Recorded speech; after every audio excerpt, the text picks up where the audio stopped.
The banking Guru channel में आपका स्वागत है। आज हम अपनी इस वीडियो के जरिए एक सेगमेंट और शुरू कर रहे हैं अपनी चैनल में, वो है एनबीएफसीज। तो आज हम ले रहे हैं कि which is the best NBFC. और एनबीएफसीज को लेने का कारण जो है वो यही है कि अभी तक जो एक रिजर्व बैंक ऑफ इंडिया की तरफ से हाथ खींचा हुआ था as far as the funds are concern, अभी उन्होंने उसके ऊपर जो रिसेंट ऑर्डर के जरिए रिस्क वेट जो होता है, जब बैंक्स एनबीएफसीज को फाइनेंस करते हैं तो उनके ऊपर जो रिस्क वेट लगता है उसे एक जो 25% एडिशनल रिस्क वेट लग रहा था उसे हटा दिया। उसकी वजह से जो फंड्स अवेलेबल होते हैं बैंकों की तरफ से एनबीएफसीज को इजीली अवेलेबल हो जाएंगे और कॉस्ट भी उसकी कम हो जाएगी। एंड मोर इम्पॉर्टेंट इज एक जिसे कहते हैं बॉडी लैंग्वेज। आरबीआई की बॉडी लैंग्वेज अभी तक जो थी बड़ी रिस्ट्रिक्टिव थी as far as the NBFCs are concern, कि वो हाथ खींच के रखना चाहते थे। कभी रिस्क वेट बढ़ा दिया, कभी अनसिक्योर्ड लोन्स के ऊपर कोई डिक्टेट आ गया। तो अभी स्लोली इकोनॉमी को पुश करने के लिए they are relaxing the norms for the NBFCs. हालांकि मार्केट जो है इस समय ऐसी नहीं है कि किसी भी शेयर को रिकमेंड किया जाए, लेकिन हमें अपनी तैयारी करके रखनी है कि जब भी मार्केट का यू टर्न आता है तो हमें क्या लेना है। उस एंगल से आज हम एनबीएफसीज को एनालाइज करेंगे। And within the NBFCs जो हाउसिंग फाइनेंस एनबीएफसीज है वो हमें ज्यादा अच्छी लगती हैं। And we are separating personal loan NBFCs, gold loan NBFCs from the housing finance NBFCs, क्योंकि हाउसिंग फाइनेंस एनबीएफसीज की जो सिक्योरिटीज अवेलेबल होती हैं उनको वो सिक्योर्ड लोन टाइप होते हैं, whereas personal loan NBFCs में कुछ भी सिक्योरिटी अवेलेबल नहीं होती है। इसलिए the portfolio of housing loan NBFCs are more secure as compared to other NBFCs. जैसे हमें मालूम है एनबीएफसीज डायरेक्टली डिमांड डिपॉजिट्स नहीं ले सकते हैं मार्केट से, बॉन्ड्स के जरिए, अदर लॉन्ग टर्म इंस्ट्रूमेंट्स के जरिए वो फंड्स उठा सकते हैं या बैंकों से वो लिमिट्स उठा सकते हैं। तो इसलिए इनके लिए बहुत जरूरी रहता है कि इनकी जो कॉस्ट ऑफ फंड्स है वो अंडर कंट्रोल रहे, और उसके लिए आरबीआई आस्ता आस्ता इनको हेल्प करना शुरू कर रहा है।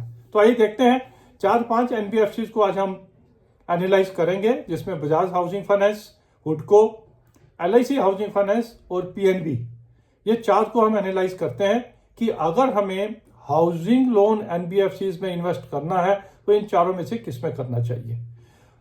पहले जो मार्केट में स्ट्रेस है उसकी बात करते हैं। हमारी जीडीपी 7.5 पे थी, वो कम होकर 6.5 पे आ गई, इकोनॉमी स्लो हो गई, और उस इकोनॉमी में सबसे ज्यादा जो इम्पैक्ट करते हैं जो हाउसिंग और कार लोन्स होते हैं या इलेक्ट्रॉनिक आइटम्स होती हैं जिन्हें डेफर किया जा सकता है, वो सबसे पहले इम्पैक्ट करते हैं। और जब भी ये इकोनॉमी दोबारा चालू होगी तो सबसे पहले यही चलने भी शुरू हो जाते हैं। तो इसलिए जीडीपी का स्लोअर ग्रोथ की वजह से हाउसिंग फाइनेंस के ऊपर भी, हाउसिंग मार्केट के ऊपर, रियल एस्टेट मार्केट के ऊपर भी एक थोड़ा सा डेंट पड़ा। जब ये ठीक होगा तो चलेगा भी यही। सेकेंडली, जो रेट साइकिल है, इंटरेस्ट रेट साइकिल है, वो ऊपर की तरफ थी, बढ़ रहे थे, अब वो आहिस्ता आहिस्ता कट करना शुरू कर दिया। रेट कट्स का जो साइकिल है वो शुरू हो गया है। यूएस फेड ने ऑलरेडी कर दिया, आरबीआई ने भी एक रेट कट कर दिया है, आगे वाले आने वाले टाइम में और रेट कट्स होंगे। और जब रेट कट्स होते हैं इकोनॉमी ग्रो करती है और बैंक भी अपना जो है लोन का रेट जो है वो कम कर देते हैं, जिससे डिमांड बढ़ जाती है हाउसिंग लोन्स की, कार लोन्स की, अदर थिंग्स की। उसको देखते हुए अच्छा मार्केट का रेट साइकिल जो है आने वाला है as far as interest rate cut की वजह से उसका इम्पैक्ट जो है। इसलिए हमारा ये फोकस जो है एनबीएफसीज, हाउसिंग लोन एनबीएफसीज आ गए उसमें। And the third one is, ये चारों पांचों कंपनी जो हाउसिंग फाइनेंस कंपनीज हैं ये 52 वीक लो पे चल रही हैं। 30-30%, 40-40% अपने हाई से ये नीचे चल रही हैं। अच्छी करेक्शन इनमें हो चुकी है, 2-4-5% की और हो भी सकती है, but bottom is very near.